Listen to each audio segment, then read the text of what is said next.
Fans of Guns N' Roses know that they play from the heart, pulling lyrics from experiences rooted in addiction, pain, poverty, and abuse. This is the tragic, real-life story of one of history's greatest rock bands.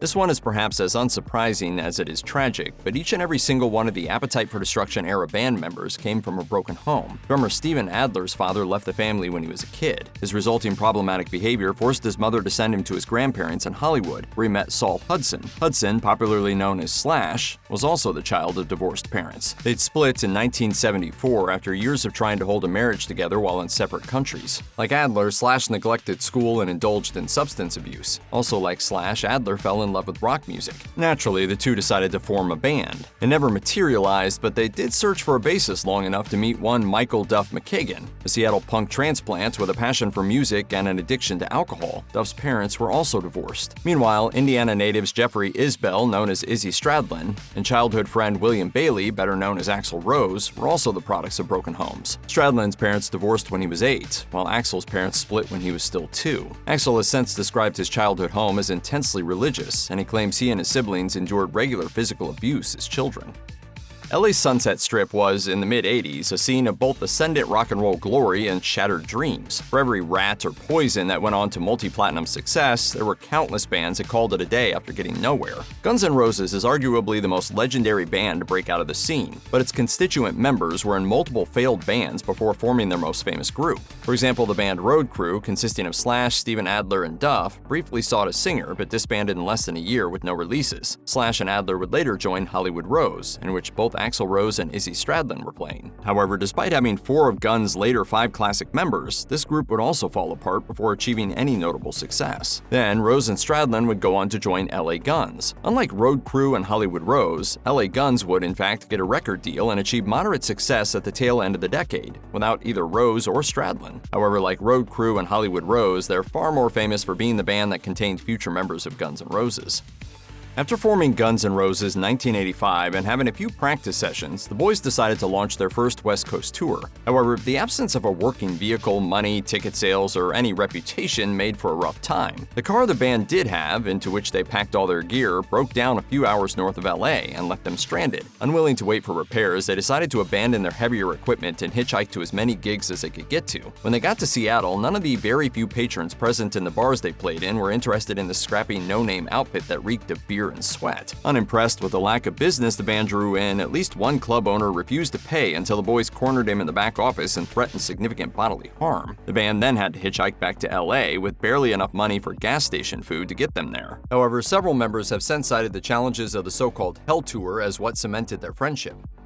The Hell Tour may have been a brief baptism of fire for the band, but it wasn't exactly smooth sailing upon their return to LA. They had each other's backs, but no reputation, no money, and few connections. In short, they had to build a following from scratch. In his autobiography, Slash explains that Guns had to pay for club slots, exhausting much of the funds the band did collect at various odd jobs and forcing them to turn elsewhere for food and shelter. The group did manage to later rent a number of tiny spaces in which to crash and practice, but these places quickly became neighborhood hubs for out-of-control depravity and filth. Parties raged on into the wee hours of the morning and spilled into the surrounding streets, attracting frequent police attention. Still, the band's financial problems persisted until they signed a lucrative deal with Geffen Records.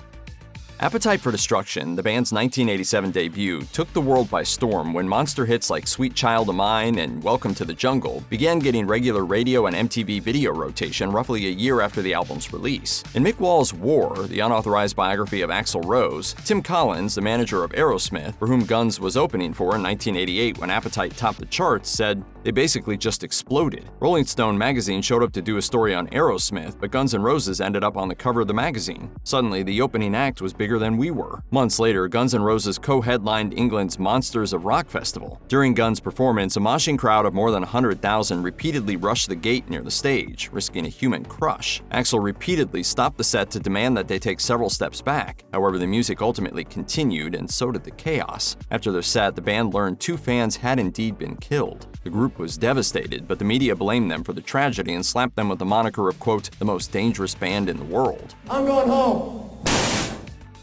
By the end of 1988, Guns N' Roses was one of the most popular bands on the planet, but with limitless money and fame came just as much and often unwanted media attention. The group released GNR Lies at the end of the year, an acoustic EP featuring the top 10 single Patience, which is still a staple of the band's live sets. However, it also featured One in a Million, a song with lyrics considered shocking and bigoted even at the time. Axl spent years dodging numerous accusations about his character in the aftermath of the album's release. Guess what? I changed my point of view. For me now, it's kind of like live and let die. In early 1990, Guns N' Roses won twice at the American Music Awards, with Slash and Duff accepting both awards. The bandmates were also thoroughly drunk and dropped so many curse words on live TV that their mics had to be cut. This was all in addition to ongoing coverage of the Monsters of Rock disaster, as well as bar fights, assaults, arrests, and even a proposed parking lot brawl between Axl and Motley Crue's Vince Neil over an allegation that Stradlin had hit on Neil's wife at a party. The fight never happened, according to Ultimate Classic Rock, but it got plenty of coverage. Even in a group as notoriously wild and permissive as Guns N' Roses, firings really did happen. The band had been alarmed at Steven Adler's deteriorating condition for some time before they pulled the trigger and released him. In 1990, the group returned to the stage after a break for what was supposed to be the warm-up show for a tour promoting their upcoming albums Use Your Illusion 1 and 2. Adler, high, stumbled on the way to the drum riser in front of the whole crowd, humiliating and enraging a band that was quickly losing patience with him. It was the last show he'd ever play with Guns. In July 1990, he was formally fired, with Matt Sorum, then the drummer for the Cult, replacing him. In 1991, Adler sued the band for misleading him in various contracts, and he was awarded a substantial out-of-court sum. The Use Your Illusion albums were released in 1991 to immediate success and enormous fanfare. According to the New York Times, industry expectations put it on the same level as Michael Jackson. They largely delivered, too, selling 500,000 copies in 2 hours and having since sold a combined 14 million in the US alone. With Matt Sorum on drums and keyboardist Dizzy Reed added to the roster at Axl's insistence, the band embarked on a 2.5-year-long world tour that was fraught with controversy. For example, there were riots, including the 1991 Riverport riot and another one in Montreal, where the band shared a bill with Metallica that were spectacularly expensive and fully the fault of Axl Rose. Then there were the late starts where Rose often enraged the crowd by taking the stage hours after the band was scheduled to perform. And then there were the mid-set storm-offs by, you guessed it, Axl Rose. But things only got crazier from there. Izzy Stradlin, newly sober and unable to take the pressure and unending madness, left the band in 1991, while Duff, Matt, and Slash sank further and further into an abyss of alcohol abuse. Behind the scenes, late fees, police coverage, and excessive partying ensured the tour stayed heavily over budget and barely profitable for its duration. By 1992, the success of Nirvana had ushered in the grunge era and the end of bloated 80s glam rock. Guns N' Roses, which was far more popular than most of the bands associated with the subgenre, had survived the initial hairband winnowing in the early 90s. But by the time the Use Your Illusion tour finally lumbered to an end in 1993, even GNR couldn't escape the fact that the music world had changed forever. They released The Spaghetti Incident, a collection of punk rock covers, in late 1993 to lukewarm success. After that, clashing egos and dwindling relevancy led to intense turmoil in the ranks. Axl, increasingly acting like a corporate boss, strong-armed the other members into signing over the rights to the band's name to him.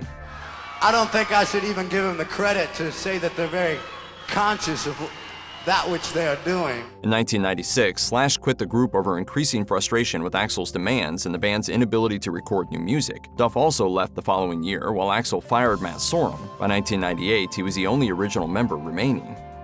After leaving Guns N' Roses, Slash, Duff, and Matt Sorum formed Velvet Revolver. Izzy Stradlin formed the Juju Hounds. Steven Adler played in several bands like the ongoing Adler's Appetite. Axl, meanwhile, who'd grown increasingly reclusive, soldiered on with his version of Guns N' Roses. His constant hiring and firing of various studio musicians like guitar virtuoso Buckethead and the Replacement's Tommy Stinson led many to think that the once triumphant rock band had been reduced to a never-ending revolving door of hired guns. The band was also continuing forward with plans to eventually release the long-awaited follow-up to the Use Your Illusion records, titled Chinese Democracy. However, the album was constantly being tinkered with and ultimately delayed a number of times. After it was finally released in 2008, it received fairly positive reviews and sold a few million copies, but its legacy is far more centered around its outrageous costs, the inexcusable amount of time it took to release, and the eccentricities of Axl Rose during this period.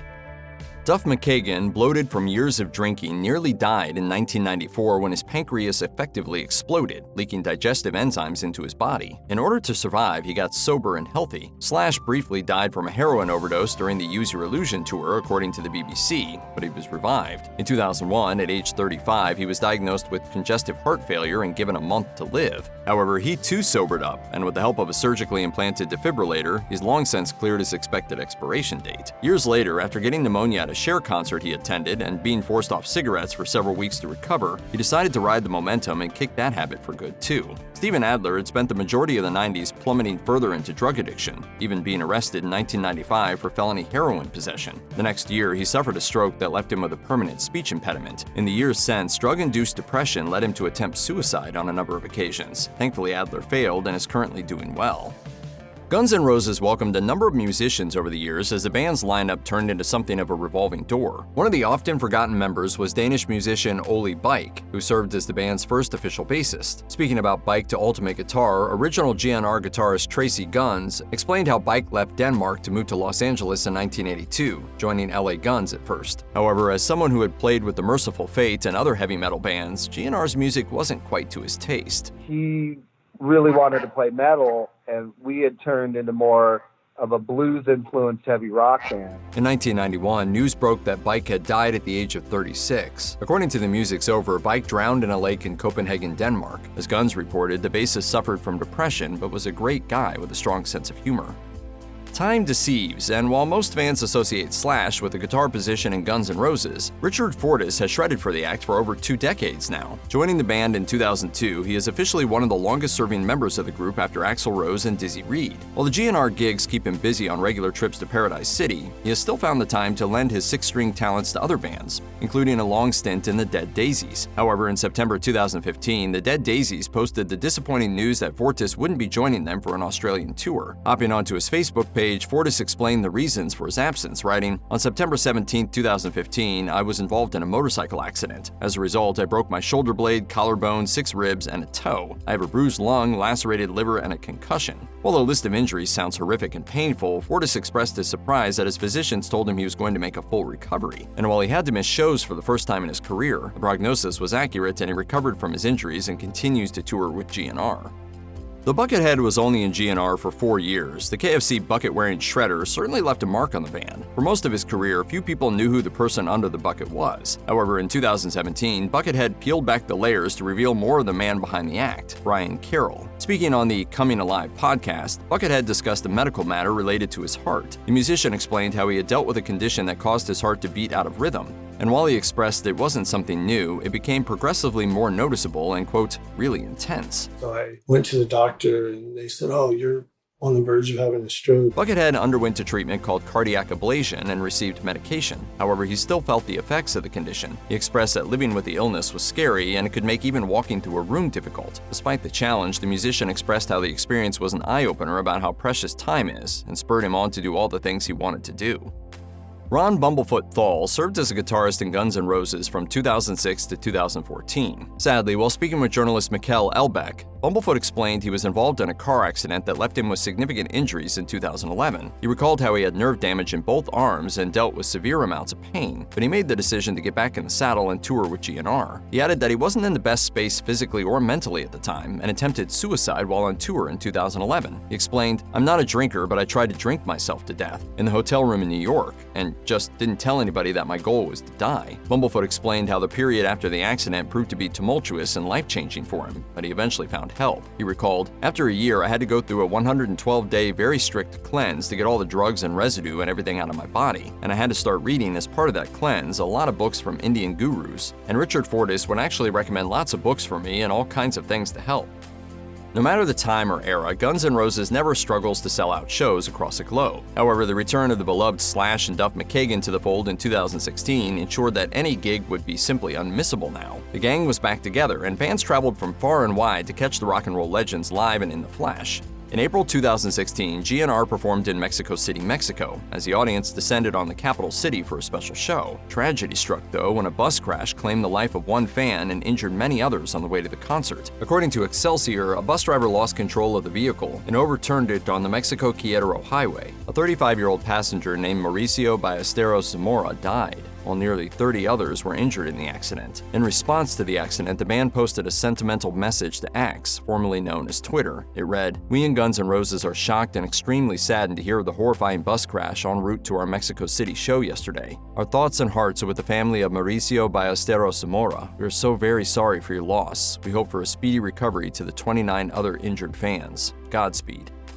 Slash and Megan Hodges dated in the late 80s before finding their way back to each other in the mid-2010s. During their time apart, Hodges had a daughter with Mark Knight named Lucy Blue Knight. On July 21, 2024, tragic news broke on both Slash and Hodges' Instagram accounts when they announced Lucy Blue had passed away on July 19th. The family asked for privacy and space to cope with their loss. Speculation about the cause of death mounted after what appeared to be a scheduled post was published to Lucy Blue's Instagram account 3 days after her death. The message read, "Whether I made you feel excluded, manipulated, controlled you, told you to quit your day job from the comfort of being financially supported by my parents, or drowned real issues in toxic positivity, I am sorry. Countless missed opportunities and connections due to a disgustingly big ego, insecure heart, and fear of being vulnerable." She concluded the statement with the haunting words, "May my soul learn to evolve from my poor job at being Lucy Blue. Peace." In the comments section of the post, Lucy Blue's mother replied, professing her love for her daughter and saying, "I'm so sorry." A press release sent by the Prime PR Group on behalf of the family requested people donate to the National Alliance of Mental Illness in lieu of flowers.